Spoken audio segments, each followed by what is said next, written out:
क्योंकि वो भी प्रत्येक क्षण नष्ट होने वाली चीजें हैं। जो यहाँ संसार में जो भोग है उससे भी और ज्यादा लोग तो कहते हैं उत्कृष्ट, और मेरी दृष्टि में वो इससे भी निकृष्ट है, अर्थात और अधिक बांधने वाले। तो ऐसी स्थिति में जाना है क्या, हम लोगों को इस पर विचार करना चाहिए। भगवान अर्जुन को कहते हैं तुम बड़े शक्तिशाली हो, इसलिए तुम अपरा और परा प्रकृति के भेद को समझने में समर्थ हो। तो ये अर्जुन के माध्यम से हमें ही कह रहे वास्तव। तो इसको समझो, विद्धि कह करके भगवान बता रहे। तो अब हमें इसको वास्तव में अच्छी प्रकार से समझ करके और अपने वास्तविक स्वरूप में स्थित होना है। वास्तव में हमें कोई नया काम करना नहीं है, जो हम पहले से ही परमात्मा में ही हैं, क्योंकि भगवान साफ साफ कह रहे हैं कि ये अपरा और परा दोनों मेरी ही प्रकृति है। तो भगवान की प्रत्येक वस्तु है भगवान की तरह ही दिव्य होती है। तो हमारे दिव्यता है, ये लाड़ी कहीं से नहीं है, पहले से हमारा स्वरूप है वो परमात्मा स्वरूप की ही तरह है, उसमें दिव्यता पहले से ही है। और ये जड़ता तो हमने पकड़ी है, इसलिए हमें जड़ता का अनुभव हो रहा है। जैसे इसमें बहुत स्पष्ट रूप से और स्वामी जी महाराज ने बात कही है,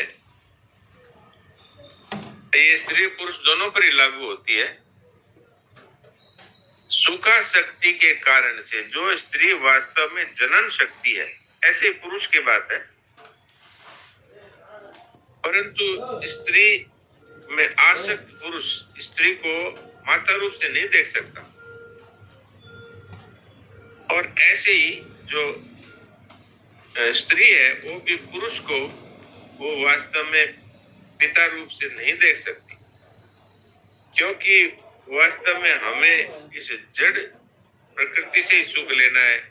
तो सुखा शक्ति से ही जीव ने जगत को धारण किया।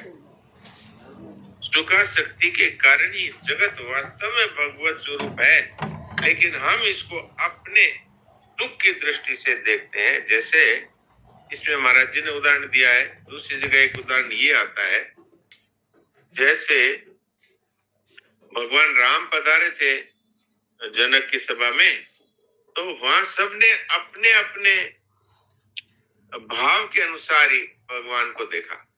राक्षसों को काल रूप दिखाई दे रहे थे, और वहां की जो सुकुमारी जो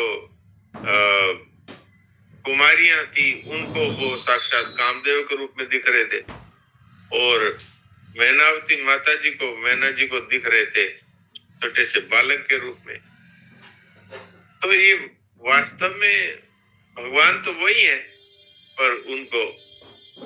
और दूसरा उदाहरण आता है, जैसे एक स्त्री है, सुंदर स्त्री है, उसको एक बच्चा है, उसका बच्चा वो उसको माता रूप में देखता है। एक उसका पति है, वो उसको अपनी पत्नी के रूप में देखता है। और कोई दूसरा अन्य पुरुष है, वो उसको कामना के रूप से उसमें आकर्षित होता है। और एक सिंह है, उसको भोजन के रूप में देखता है। तो वास्तव में वो तो एक ही है स्त्री, लेकिन अपनी अपनी आसक्ति के अनुसार सब अलग अलग देखते हैं। अपनी अपनी आसक्ति यदि मिट जाए तो अभी अभी ये पूरा संसार भगवत स्वरूप दिखाई दे, क्योंकि है ही वास्तव भगवत स्वरूप। और भगवान के वचनों पर केवल विश्वास कर ले तो भगवान खुद कहते हैं, सत सच्चा हम अर्जुन, मैं सत भी हूँ असत भी हूँ। और सत असत तत्परम चाहिए, सत असत इससे परे ये भी मैं ही हूँ। और बन गए आप अकेले सब कुछ नाम धरा संसार।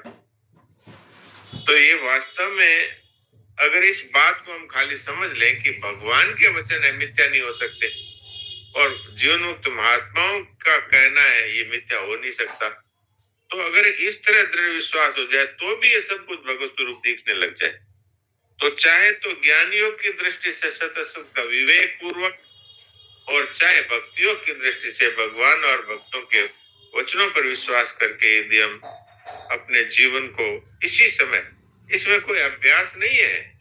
अब बहुत से साधक ये समझते हैं कि वर्षों वर्षों तक तपस्या तपस्याएं की है तब भगवान मिले। ये कलयुग में ये स्पेशल ये समय चल रहा है, खास तौर से इस समय जिसमें हम लोग इस शरीर को प्राप्त हुए हैं। इसमें हमारे सामने 5-5 महापुरुष तो हमारे प्रत्यक्ष में ही थे, और ये ज्यादा समय की बात नहीं है। मीराबाई है, ये सब 400, 500, 600, 700 वर्ष के ही।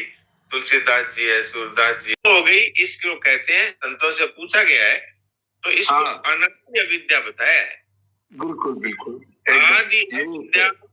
आदि अविद्या अटपटी घटगत बीच अड़ी, इसका उत्तर नहीं है। इसका उत्तर बार बार यही आता है कि अज्ञान हमेशा अनादि होता है। तो ये क्यों हुआ, कब हुआ, इस तरह का प्रश्न बनता नहीं है, लेकिन बनाने से यही कहा जाएगा कि जो कुछ भी खेल के लिए दिया गया था, उस खेल के सामान में ही सुख खोजने लगा, इसीलिए जीव बना। नहीं तो ये तो अभी भी अलग अजूनी आप है। बिल्कुल, ये तो अलग अजूनी है अभी भी। अच्छा, ये बताइए कि जीव तो बन गया और सुख भी खोज रहा है, लेकिन ये अपने स्वरूप में भी तो स्थित होता है। अपने स्वरूप में स्थिति का अनुभव भी तो कर लेता है। हाँ, तो कैसे लगता है कि जिन्होंने इस रास्ते को देखा है उन लोगों की बात सुन करके और वो हो जाता है सावधान, तो अपना स्वरूप ज्यों का त्यों मिल जाता है। ये कोई स्वरूप को बनाता तो है नहीं, सच्चित आनंद पहले से है। तो वो जैसे बच्चा भटक जाता है तो माता पिता उसको रास्ता ठीक से बता देते हैं, तो फिर वो सही रास्ते आ जाता है। ऐसी बात है, मुझे लगता है हम भगवान के बच्चे हैं, हम भटक गए। जी तो यही बात मैंने पूछी तो उन्होंने बताया कि आप स्वरूप है ना, तो आप स्वरूप है, तो आप अब संसार में क्यों फंसे हैं, ये बताइए आप। ये बताइए। ये बात बहुत बढ़िया लगी कि हम अपने आप पे अगर घटाएंगे कि हमारा स्वरूप तो है वो अमल है और सहज सुख राशि है, और हम सांसारिक सुखों में, तुच्छ सुखों में फंस गए, तो इसका उत्तर आप ही दीजिए। तो ये उन्होंने बताया, बहुत अच्छा लगा। नारायण अनादि होता है। इसको मैं कई बार सरलता से समझने के लिए संतों के बताए हुए एक उदाहरण देता हूँ। हाँ। जैसे हम सुबह सुबह घूमने के लिए मॉर्निंग वॉक पे जाते हैं, और कोई एक सज्जन हमको रोजाना मिलते हैं, उनके पीछे पीछे 5-7 लोग भी होते हैं, और हम उनसे राम राम करते हैं, वो भी हमसे राम राम करते हैं। तो एक दिन हमें कोई कह देता है कि ये जो एक सज्जन आते हैं जिनको आप रोज राम राम करते हैं, इनको जानते हो क्या? जानते तो नहीं है। बोले ये इस एरिया के जिलाधीश है, कलेक्टर है। तो इतना कहने मात्र से ही और हमारा भाव बदल जाता है। तो कोई पूछे कि भाई आप कब से नहीं जानते कि ये कलेक्टर है, तो यही कहना पड़ेगा हम कभी से नहीं जानते।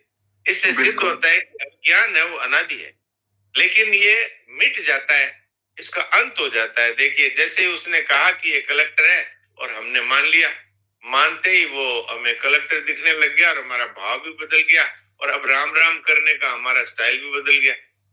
तो ये इस तरह से जब संत हमें कह देते हैं तो हमें तुरंत ही उसका बोध हो जाता है कि ये भैया जो तुम देख रहे हो ये सब कुछ परमात्मा ही है और कुछ नहीं है।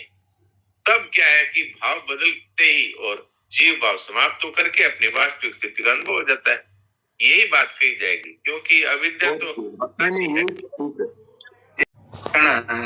धारण किया तो जीव बन गया। और ये अहम क्या है फिर? अहम है जो शरीर को कहता है मैं हूँ। अच्छा। हाँ। इस हार्ड मास मलमूत्र के थैले को कहता है मैं हूँ, वही है। अच्छा, ठीक है डॉक्टर साहब। 92 में एक वाणी हमने सुनी स्वामी जी महाराज की कि एक विशेष ऋतु या फसल आई हुई है इस समय 8-10 साल से। तो मेरे मन में विचार ये उठा कि सेठ जी, भाई जी, राधा बाबा, ये लोग तो अपने गोलोक धाम पहुंच चुके हैं और स्वामी जी महाराज अकेले हैं। तो ये ऋतु जो आई है, फसल आई है, ये तो स्वामी जी स्वयं है ये। तो हमने किसी संत से प्रश्न किया तो बोले, बहुत प्रसन्नता जाहिर किए कि ये तो बड़ी अच्छी बात है कि स्वयं स्वामी जी ही हैं, लेकिन वो इशारे के तौर पे बता रहे हैं कि फसल आई है, काम बना लो। जी हाँ, सही बात है। भगवान ही बोल रहे हैं, स्वामी जी भगवत स्वरूप ही हैं।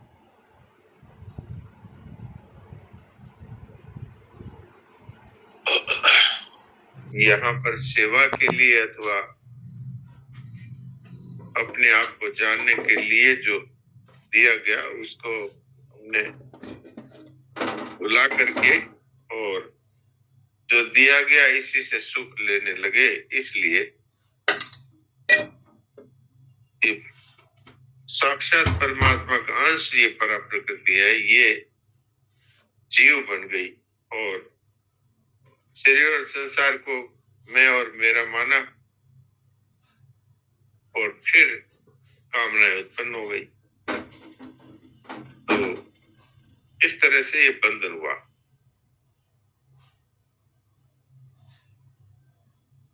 भूमिरापो नलो वायु कमनो बुद्धेरे वच अहंकार इति हमें भिन्न प्रकृति दृष्टता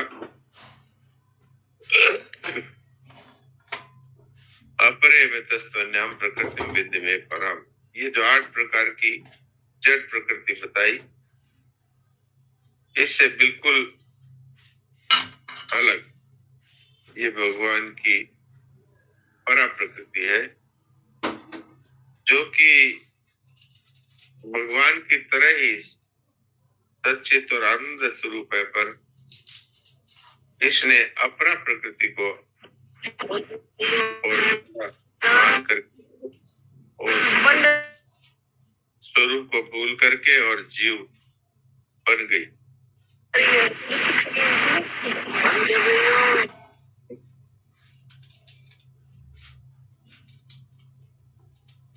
तो परमात्मा की प्राप्ति तब होती है जब ये परा प्रकृति, जो कि वास्तव में परमात्मा को प्राप्त ही है, और अपरा के संबंध जोड़ करके जीव रूप हो करके संसार में फंस गई। अब अगर ये परा प्रकृति अपरा प्रकृति से विमुख होकर परमात्मा के सम्मुख हो जाए, परमात्मा को ही अपना माने और अपरा प्रकृति से सर्वथा संबंध विच्छेद करे, तो इसको अपने स्वरूप का बोध हो जाता है। और स्वरूप का बोध होने के बाद यदि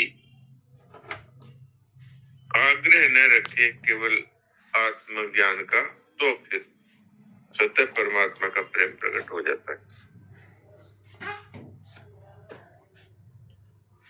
तो 8 प्रकार की प्रकृति है ये।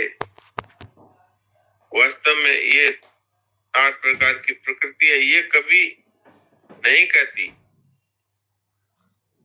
परा प्रकृति को कि मैं तेरी हूं, लेकिन परा प्रकृति है परमात्मा का चेतन अंश, इनको स्वाधीनता है, चाहे जिसको अपना माने चाहे जिसको अपना न माने।